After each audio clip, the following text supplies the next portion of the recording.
Hey, welcome to the podcast. Thanks for having me, Jake. So glad to be here. I know. So we're recording this at the end of August. It's literally been 1 month almost to the date since we met. We both had the opportunity to speak at Tyler Dickerhoff's Impact Driven Leader Conference. And as I told a couple of people afterwards about your session, like I'm sitting there as someone who speaks for a living, like enthralled. I love the content, but how you deliver was like the technique, the behind the scenes, like that I just loved. Oh, cool. And so I was really excited to have you on today. One, I want to talk about story, but you're really good at presenting and storytelling in a way that teaches and engages and doesn't always see that. I don't always see that, right? And so I think a lot of our listeners may be asking like, okay, we talk leadership and mindset.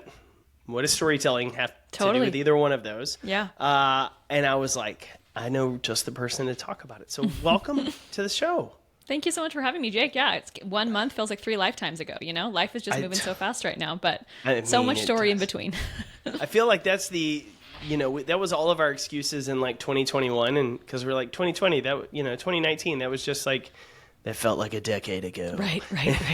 But it was that time period. Okay, so this whole fascination with storytelling, like how we communicate, where did that originate with you? Because I feel like some of us feel like, yeah, we're just really good storytellers and we're just naturally, this is how we are. And then some people are like, I don't really like to talk, get me straight to the point, don't really care about the rest. Yes, fantastic. I want to speak to that first before I tell you some of my story. One of the things we open with in all of my workshops is that it is actually wildly unhelpful to decide ahead of time if you're a good storyteller or not, because then your brain just does some binary thinking, right? Where you're like, well, I'm really good at this. I don't need more information. We create a closed cognitive loop, right? Or we think we're not very good at this. And then we end up comparing ourselves to the storyteller at hand. And we're like, oh no, I can't. Whereas actually everybody in the entire world can get better at storytelling. And the science and the reality and the research behind storytelling is that it just works, right? Like if you want to get a raise, if you want to inspire people, if you want to move people to act, if you want to be a more compelling leader, if you want to cut through the noise, the answer to these things is increased skills of storytelling, right? So it really is for anyone. It's not just presenting facts. Right. Yes. There's a lot of wild research about that. Yeah, present a series of facts if you want people to forget. If that's what you're interested in. Yes. Well done. So for anybody that wants to influence their team, wants to get a raise, just wants to grow, like you can get better at storytelling. And I like how you preface that because one of the things we talk on mindset, right? If you say, well, I'm just not a good storyteller, you're setting the tone and the limit for what you can do when in reality that's a self-imposed limit versus actual. So, okay, so let's dive into your story a little bit. You just come out of the womb telling fables and fairy tales and all sorts of things. Like, tell me this. Absolutely not. I mean, I think my childhood is one of the reasons that I think quickly and think narratively. I was surrounded by boys my whole life, and no one ever listened to me. And so I was just like fighting for any airtime to survive. You know what I mean? That was like the MO of my whole childhood is I have a brother, a bunch of male cousins. And if everyone was talking at the table, 0 people were listening to me. You know what I mean? So if I wanted to get it in there, it had to be quick. And then my dad was a really good storyteller. But yeah, this was all really born out of the fact that 6-ish years ago now, I was working at a nonprofit, and a tiny, tiny part of my job that I was doing, that wasn't even on my job description at all, by the way, is that people would tell me their life story. And that would usually take anywhere from 90 minutes to 3 hours, depending on how old they were and how long-winded they were, right? And I would help them say their life story. I would take their life story, condense it, and I would help them say it in 6 minutes from a stage. So I would help them take this giant long story, turn it into a short story of all the good parts, and then have the confidence to say it from the stage. And I did this over and over and over and over and over again with, like probably 100 people over the course of the last year I was there, to get people really to be able to think about their life story and then say it in a way that's concise and compelling. And then I quit that job through a wild series of events. My husband and I sold everything we owned, moved into an RV, lived in 180 square feet for 2 years, and launched my story consulting business, which I made up, and thankfully it worked. So that's the good news. Okay, so there's so many things there. I know, there's so many things there. There's so many things there. The idea of coaching and working with others, you were in the nonprofit space where, I mean, honestly, they're so restricted by budget. They have to rely on story, right? Right. And that was kind of what, when they were limited in all the other resources to compete, so good. Story is what separated them, correct? Yes, so good. Okay, so what was most... when you would get with people and talk and help people present these first like 6 minutes, everybody's like, oh, that's not much time. Mm-hmm. And other people are like, oh my God, that's way too much time. I can't fill that much air. How did you get people to, one, deal with the insecurity of stepping up and sharing their story? Yeah. And then two, what were some of the common obstacles you had and ran into with people, just coaching people to be more either vocal and courageous, I would say, sharing their story, Great. Or getting to the point of understanding why it mattered versus like, it's just my story, it's not a big deal. Right. That last thing you just said is pretty universal. I'd say 80% of people, no matter how wild their life story is or insane, they're like, yeah, I know, but it's just kind of what happened. I mean, it's just kind of my story, I mean, whatever. And I'm like, dear God, is that true? You know what I mean? And they're like, yes. And they're like showing me pictures. And I'm like, are you telling, and I'm literally just like, my mouth is open. And they're like, but they literally can't tell how insane it is. And that's because all of us, our first person story feels more mundane because we're living it. Right? Yep. We're in the world's longest TV show, our life, right? So we're like, okay, yeah, season 4, episode 3 was wild, but like right now it is like very normal. So we think about our life much more. The vast majority of people do not think their story is shocking, unless they're obviously in the top 0.05%, which I've worked with them too, who have life stories that should be made into documentary films, right? But for the vast majority of us, normal normies, people who just kind of have a good life or fine life, or things were okay and then they were hard and then they were better, it's hard for us to see the value in our individual unique stories. It's hard for us to know, like, oh wait, that thing I overcame from that one breakup could be a big deal to someone else. Those tiny little moments, we don't necessarily see the power of them until we become a more regular storyteller. And then we start to realize, oh wait, someone called me and was like, hey, I'm so glad you shared that. That was a really big deal to me. And you're like, wait, what? My thing? To you? And you start to realize that, wait, how we tell stories, where we tell stories, it's really meaningful, it's vital, and it's a real differentiator for you and your brand, your business, and your company. Bless you. Coughing as we laugh with battling back my first bout with COVID. So, okay, one of the things that you said there I think is important of, hey, I went through this breakup. Here's what I've learned. Oh, this could be important to someone else. And one of the things we talk heavily about here on the show is the power of connection for leaders. Like not only getting to know their people, but being vulnerable and being able to share. Like I struggled when I was in your position. Great. Because we feel like we've got to have it perfect for some reason.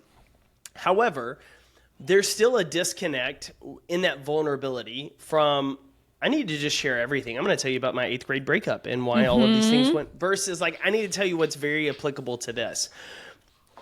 Where do we run into the issue of starting to tell our story? If people listening are like, okay, I need to tell my story, but we've got people on one hand, and this was your example in your talk, and I love, and my wife and I literally got into an argument this morning about this because she called and needed me to put up the water hose because the yard guy was coming and one of our dogs had gone to the bathroom out there and we'd missed it. Yeah. And all I needed to know was like, hey, can you grab the hose and pick up the poop? Yeah. And it was like 3.5 minutes. And she's like, I was like, what do you need? I got to go. I got to go out the door. What do you need? Yeah. And she texts me later and she's like, remember we just discussed like the tone? And I was like, remember we just discussed, I need you to tell me this, like, tell me what's happening. Yes. And I laugh because that's how we are storytelling. Like some of us are like, hey, listen, I had a breakup too. You had a breakup. You'll deal with it. You'll get over it. You're fine. And then some people are like, let me tell you the great story. Yes. And so how do we, one, understand from an awareness standpoint where we are if we don't know? And then two, talk to me about the benefits of why we need to blend both versus the extremes. Yeah, that's great. I mean, there's a million things to what you just said that my brain's going to in story structure, how we tell stories, why it matters, why it works, why it doesn't. But I think for that specific example, I'll share that the 3 lenses that we want to look through when we're thinking about what the correct or appropriate story to tell is who is the audience, what do they value, and how much time do they have? These are the 3 very clear things to wonder, right? So if you're like, oh, let me, to my team, tell them a 20-minute story about when I got fired one time, and the meeting is 30 minutes long. Do they care about it? No. Do they have time? No. Does it speak to their values? Almost, but not yet, right? So that wouldn't have been an appropriate example. Or your wife, telling you about the hose. Like, who is her audience? You. What do you value? Tell me what it is. How much time do you have? 0 time. But I think for you, for your wife, for her, sharing the why behind the ask is probably really valuable because that's what she asks in return, right? She doesn't want you to just say like, hey, do this one thing. She wants to hear your why behind the ask, right? Yep. So that would be her value and what she's seeking. So maybe there's some language there with each other for you to say like, hey, I literally just want a list, but later in the day, if you want to tell me why so that you can feel heard and seen and I can understand your motive, let's take the time to do that.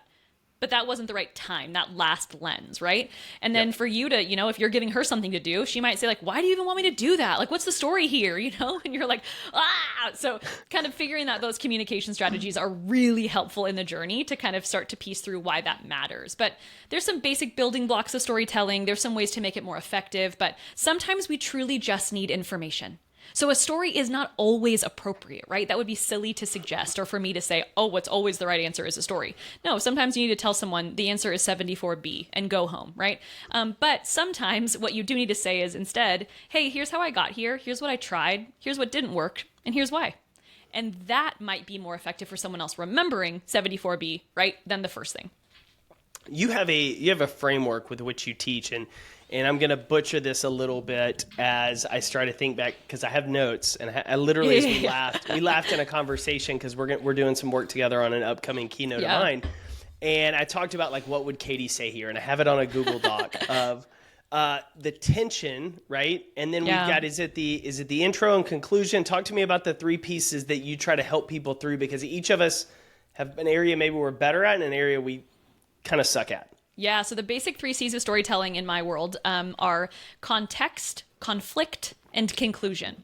Every story, no matter how short and how long, has those 3 C's. Yes, Pixar has 22 rules of storytelling. There's a million books with 10,000 pages written about storytelling, but I have to make everything as simple as possible because I'm tired, right? And I'm a mom to tiny children, and I don't have a lot of space in the old hard drive, right?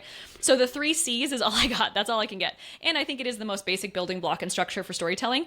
Mark Twain has a fantastic quote that the shortest story ever written is 6 words, and it is for sale, baby shoes, never worn. It's like so tragic, right? But that tiny story, those 6 words, has context, conflict, and conclusion. And that's what we're trying to get to. So no matter what story you're telling, no matter where you're telling it, you need to give the context, who, what, when, where, why, very quickly. That should probably just sound like a couple years ago, right? We're not given dates. We're not given times anymore, right? I'm like, I think I said that at my workshop. Like, you basically don't ever need to say the year again. Just stop, right? Nobody cares what year it is. Don't make me do math, right? Then there's conflict, which is really valuable. And that's when the story gets good. That's when it's like, this is what I'm worried about, what I was afraid of. This is the truth. Conflict is incredibly important if you're a leader. That's the area you can start to tell the whole truth, right? And then conclusion is where we can finally land the freaking plane, right? Which is kind of what you're talking about a second ago with some bad examples. Like, conclusion is when you say conclusive statements like, I told you the story because of this we see.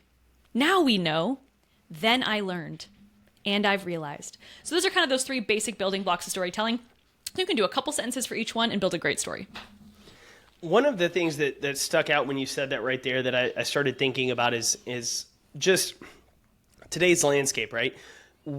Social media amplifies a lot, and we're recording this in August, and unless you've lived under a rock, it's a political year, and both parties have a phenomenal job of storytelling, but it's not about our story, it's about the enemy. Like, right. Doesn't matter where you sit on the aisle, our story is about you, not necessarily what we believe and what we're for. Right. And there's an advantage for a leader within an organization to have kind of that enemy. Great. That other company, that group. But there's also a detriment to that, right? If all of our focus is on it. What are ways that you encourage leaders listening to say, hey, when we talk about story, it's okay to have a villain, but it's not okay to make the villain the focus of all we do. Absolutely. Because I see politically we do that and we're super divided, but companies, like, you want to rally your team. Right. But you also don't want to waste all your time and energy saying, what are they doing? What are they doing? What are they doing? Yeah, that's fantastic. The way that I kind of look through it, the lens that I talk about is de-story versus re-story. So to re-story, the root word of restore is to re-story something. That is literally the Latin. When you feel restoration, it's because you received a new narrative. You are re-storied, right? We use that in spiritual realms. We use that in Christian spaces. You know, in all different religions, like we experience restoration, right? But a lot of us also have been in a relationship where we finally experienced restoration. We've gotten a job where we finally experienced restoration in our calling and in our purpose, right? And that's because we actually lived into a new story that was better than our last one. But de-storying, distortive language, is fear-based, villain focused. It's when we can tell stories that are like, you know what, Jake, all we know is that the keynote speaking space sucks and these guys are the worst. And can you believe blah, blah, blah, blah, blah, blah, blah, right? It's not helpful. Who cares, right? Yeah, it might feel cathartic for a moment, but that's distortive language, right? That's this distortive storytelling. And a lot of our political climate currently is only distortive. That's all we know, right? And a part of that is just because we know statistically that fear-based storytelling works. It works, right? Like, it works. People click on it, people feel afraid, and then they act in the wrong direction. So here's the question. Because even though it works, why should leaders not focus solely on doing that? Because do you want them to act towards you or like you or be inspired by you, or do you want them to shrink in shame? You know what I mean? Like restorative leadership, right? It elevates, empowers, encourages. Distortive leadership shrinks, captures, and crushes. Like, that is the true pathway of those types of leaderships. So it really, I mean, it's hard to lead, right? I mean, we were at a leadership conference together with John Maxwell. I mean, we're listening to people who are like, here is literally how you lead. It's selfless. It's self-sacrificing. It is for the other. Like, these are really hard, tricky things, because for a lot of us as leaders, we're like, get in line and do your job. How are you not doing your job? You're bad at your job, you know? And like, obviously at some point someone needs to be fired, right? There's a real tracks here. But as a leader, how do you empower and restore that person's confidence, their identity, their purpose? Like, these are, and that's through storytelling, Jake, right? That's what we're talking about. Like, you need to tell someone a story of how they performed well. You need to show them encouragement. You need to be present to them. So there's so many different ways you can go about that, but I think restorative storytelling is a real key to leadership. One of the things that also struck with me as we talked about that is we had a copywriter we worked with about a year ago, and she was really big on the idea of virtue and vice, right? Vice gets the initial attention, but you can't always run with the vice because it just burns itself out, kind of like you burn the people out.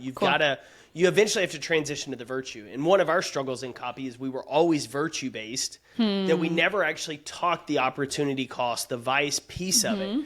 And so hearing you talk about that and that tension between is helpful to think about, just in that context of where do you want your people moving, right? Yeah. Toward with you or away from that. Curious along these same lines, you teased at it that you sold everything and y'all moved into a 100 square foot place for a while and discovered all sorts of things about life. Right. That was I would imagine you went through an identity storytelling shift going through that journey. One of the things for all of us as leaders is we're all telling ourselves a story of what our potential is, what our cap is. And absolutely. And the episode that came out last week, I talked about Stephen Pressfield. Are you familiar with the author Stephen Pressfield? He wrote The War of Art.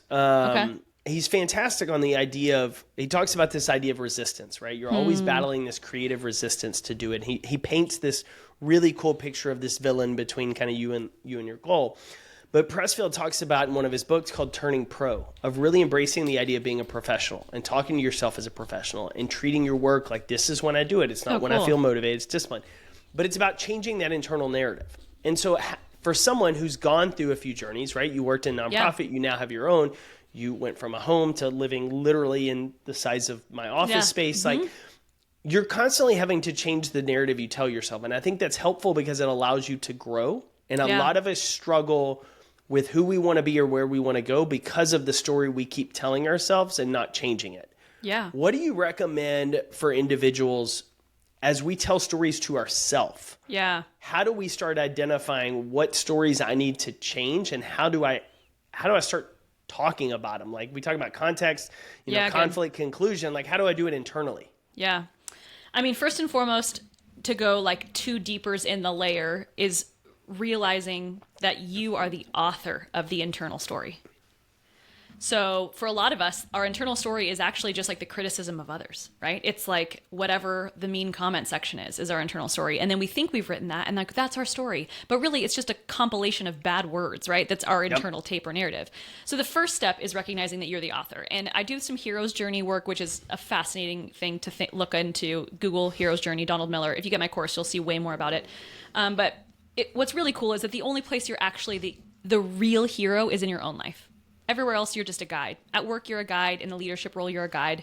But in your life, in your true life, when you wake up in the morning, you're the hero of that journey. You're the author of the story. So you have to work exactly like you said to write a good one internally. I like to say that your internal story is just your shitty rough draft. Like, let's get it out, let's get it on paper, Yep. let's write it out, and let's see what's there so we can actually figure out what that story is.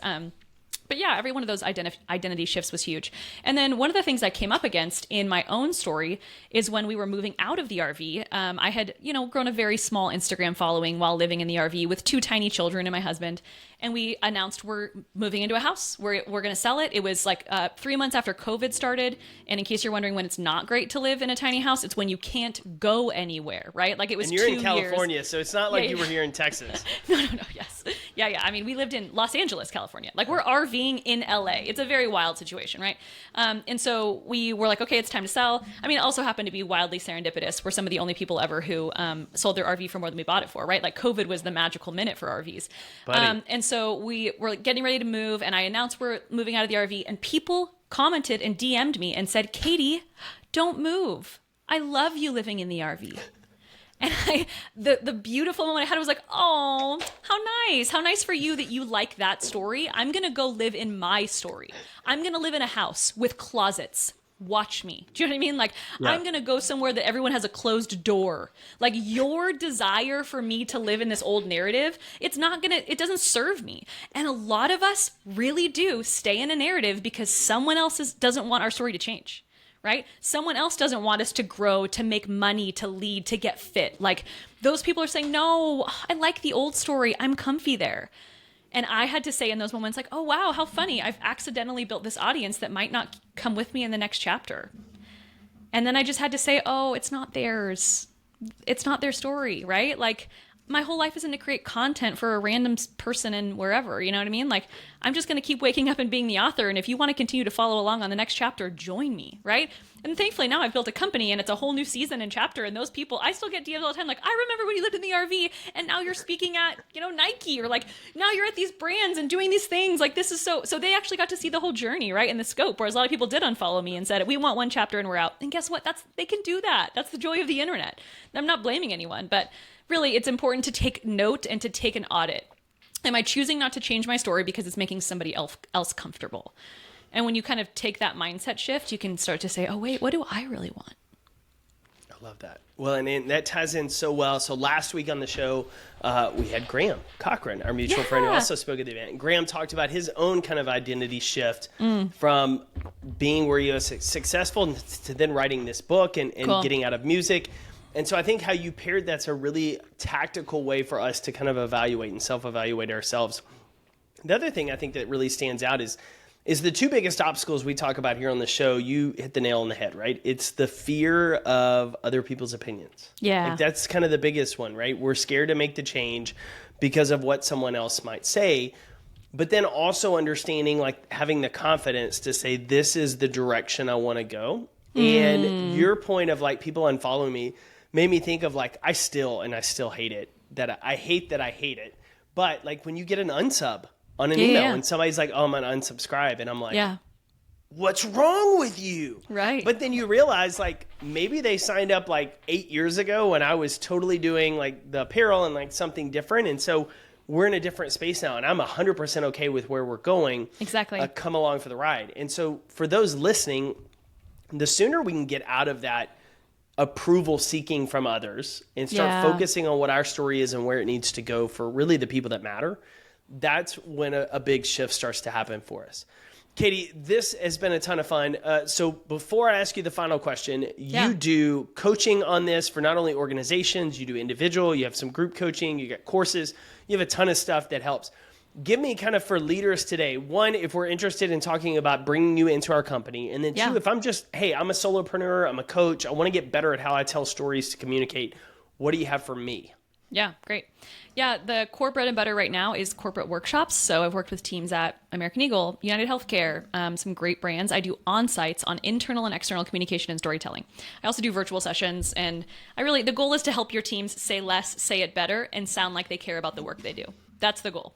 And when they can do that, they can really start to be your own best marketing, right? When someone can actually talk about your brand, your construction company, your whatever that company is, right? I mean, I've worked, like this week I worked with water, like just a water company, right? I mean, anyone, anywhere. Like you have to be able to talk about the work you do in a way that's effective, concise, and compelling. So I do corporate workshops, then I do individual coaching, specifically usually for keynote speakers or someone with a platform of some kind or a C-suite leadership role. And I help them create stories and narratives that they feel really great about and can say in a way that's more effective. And then I have Story School, the mega course for everyone else after enough years of people being like, wait, what? I finally created the course and it's live on my site. You'll link to it too. But that is where you can get everything. That's going to be how to find your key stories in your life, your story map, how to find the values that you care about and what stories connect to it. What platform should I tell my story on? What are some specific social skills I need to stop doing in order to grow my storytelling skills? So it is all in Story School, the course, and that'll link here too. Love it. Love it. Yep. And we've got everything linked in the show notes. So to make it super easy on you, you just got to click below, get added in. Okay, Katie, so as we wrap up today, I had to bring up your recent email because I think it's a perfect example of where someone can start practicing their storytelling in a low stakes, low risk environment. And that is simply when somebody asks you the question, how was your weekend? Yeah. Talk to us about this. Yeah.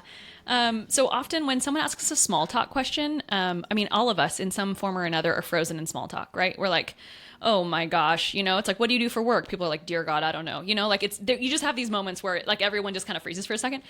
So I just like to help people think through small talk in the lens of storytelling and in the lens of short form storytelling. So when someone says, how was your weekend? Some of us, especially if we have linear brains, we're tempted to say like, oh, on Friday, I went to the store. On Saturday morning, I walked my dog. On Saturday afternoon, I baked cookies. And on Saturday night, I went to the club, right? And you're like, okay, wait, what? That's an interesting list that you just gave me.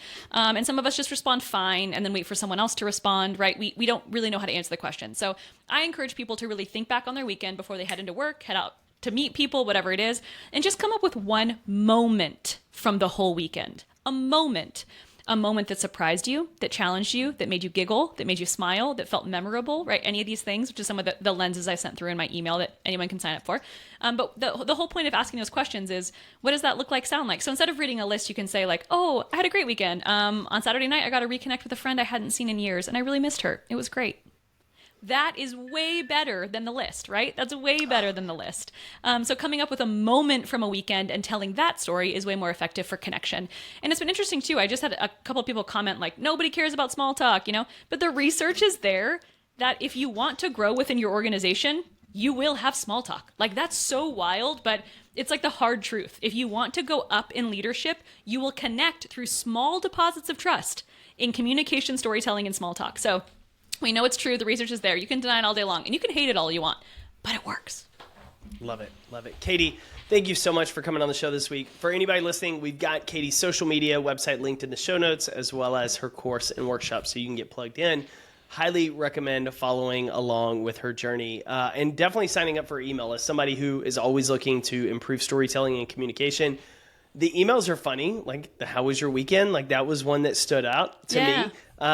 And so you're just going to get value. And I know for anybody listening, like the last thing you want is another email in your inbox. But this is one of those where you're like, okay, I'm going to save it and I'm going to read it.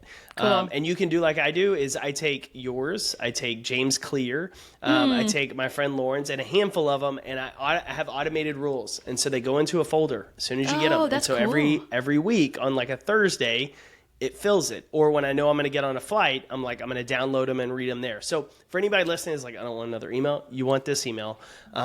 Trust me, if you want to improve your storytelling. So Katie, thanks so much for coming on the show this week. Thank you so much, Jake. Talk soon.